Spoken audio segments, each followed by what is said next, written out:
waxa la gaaray waqtigii uu ka rumayn lahaa rajadiisa waxaana uu rabaa inuu horumariyo xirfado kala duwan oo farsamada gacanta ah. Sanadku waa 2020 cumarna waxa uu iska diiwaangeliyey mid ka mid ah dugsiyada farsamada gacanta ee magaalada Berbera si uu u xaqiijiyo halka uu socdo.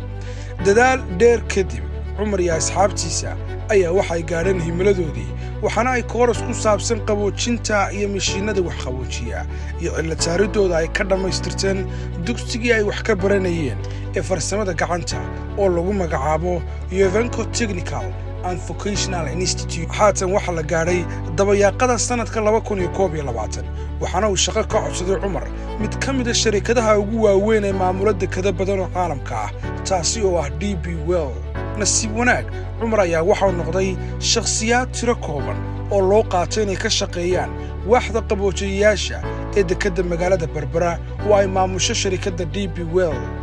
cumar ayaa haatan ka warramaya muhiimadda farsamada gacanta iyo kaalinta ay ku yeelatay noloshiisa. shaqadeedii markaan saa uga baxay markii waxaan bilaabay inaan shaqadii ku shaqo tago xirfadaan bartay waxaanan ogaaday in ay dekadu u baahan tahay coolinka aan qaboojinta dad saas u badan aan joogin waan soo codsaday shirkaduna horta way tixgelisay codsigeygii waana aqbashay waxa shaqaynayay in markaa ugu yaraan sanad markastaba macallimiinteedu waxay ugu dadaali jireen horta maanta haddaad xirfadan baratay beritoolood ku shaqo tagi doontaa maantana way dhacday oo ku shaqo tagay aniga waxaan joogaa maanta shirkadda horta kale shirkadda si fiican loo yaqaan shirkadda DP World. sabab arkaysan guux badan baa halkan ka jira laakiin se waxaan isku dayay in codkayga kor u qaado injineer cumar halkan ayuu haatan ka shaqaynayaa waxaana halkan yaala mishiin weyn oo ah nooca wax qaboojiya sanada ka hor way adkayd halkan inuu ka shaqeeyo balse markii uu dadaal badan sameeyay isla markaasina soo qaatay aqoon fara badan oo ku saabsan mishiinadan iyo sidan hawsha ay u socoto ayaa uu maanta halkan jooga. kadib markii uu ka mid noqday injineerada waaxda qaboojiyaasha ee dekada magaalada Berbera haatan fikirka cumar ayaa waxa uu noqday mid sidan isu bedelay. cumar hanaan uu markaan iska hadlayo doorto sidii anugu aan wax u soo bartay aan u soo dadaalay waxaan doonayaa maanta inaan halkayga taagnaan sarooga si uu socdo waan hadhow tulaan gaadho in aan sidan dadka u caawin lahaa ama dhalinyarta aan halka maanta Yovenko soo gaarsiisay qof walba u gaarsiin lahaa iyo wixii ka badan aan u awoodo. fariintan ayaa cumar waxa uu la wadaagay dhalinyarada leeyahay badanaa waxa fiican qof inuu aqoonta beritoolo inuu barto aqoon uu beritoolo ku shaqo tagi karo ha ka mid ahaato farsamada gacanta waayo farsamada gacanta waa shay aad u muhiim ah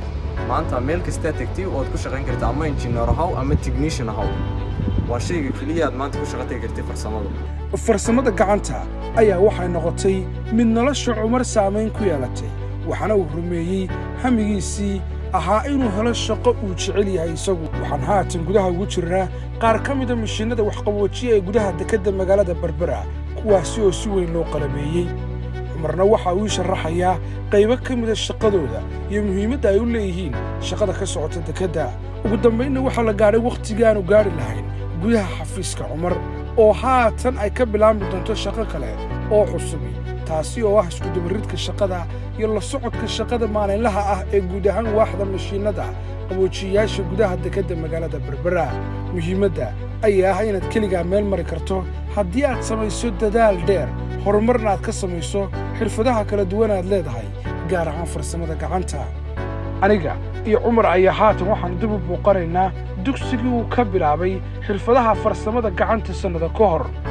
balse cumar ayaa waxa uu aaminsanaa ka hor intaanu qaadan xirfadahan kala duwan sidan.